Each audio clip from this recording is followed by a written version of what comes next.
أعوذ بالله من الشيطان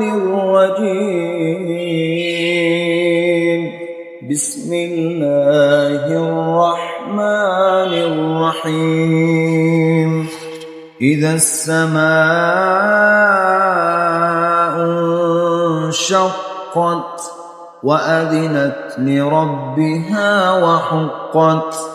وإذا الأرض مدت وألقت ما فيها وتخلت وأذنت لربها وحقت يا أيها الإنسان إنك كادح إلى ربك كدحا فملاقيه فأما من أوتي كتابه بيمينه فسوف يحاسب حسابا يسيرا وينقلب إلى أهله مسرورا وأما من أوتي كتابه وراء ظهره فسوف يدعو ثبورا ويصلى سعيرا إنه كان في أهله مسرورا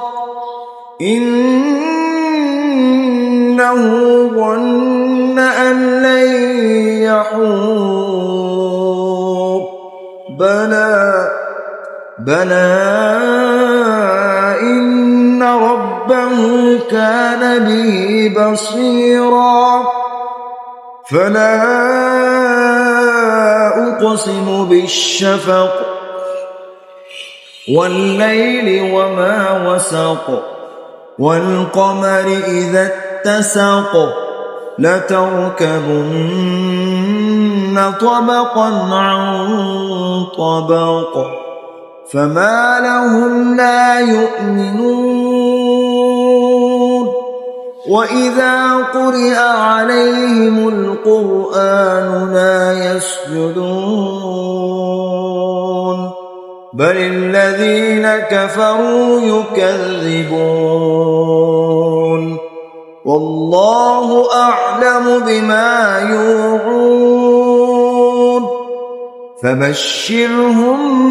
بعذاب أليم إلا الذين